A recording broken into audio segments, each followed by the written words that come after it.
సెక్స్ను పరివర్తింపజేసే దిశగా వేసే తొలి అడుగు పిల్లలకు ధ్యానం నేర్పడం. ఏ ఆలోచన లేకుండా నిశ్శబ్దంగా ప్రశాంతంగా ఎలా ఉండాలో పిల్లలకు నేర్పించాలి. అలాగే వారు ప్రతిరోజు కొంచెం సేపు ధ్యానం చేసేలా మనం దగ్గరుండి నేర్పించాలి. పిల్లలు సహజంగానే నిశ్శబ్దంగా ప్రశాంతంగా ఉండగలరు. కాబట్టి ధ్యానం చేయడం వారికి చాలా తొందరగా అలవడుతుంది.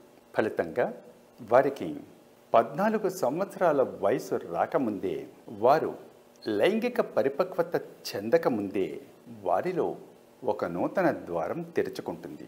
దానితో వారికి యుక్త వయస్సు రాగానే వారిలో ఉరకలు వేస్తూ పొంగిపొరలే శక్తి అప్పటికే సిద్ధంగా తెరిచి ఉంచిన నూతన ద్వారం గుండా ప్రవహించడం ప్రారంభిస్తుంది. ఫలితంగా వారికి ప్రశాంత పరమానంద స్థితి, అహంకారరహిత కాలాతీత స్థితులు వారు లైంగిక అనుభవం పొందడానికి ముందే అనుభవంలోకి వస్తాయి. ఈ పరిజ్ఞానం వారి శక్తి వక్ర మార్గాలలో పయనించకుండా చేయడంతో పాటు వారు ఎప్పుడూ రాజమార్గంలో వెళ్ళేలా చేస్తుంది.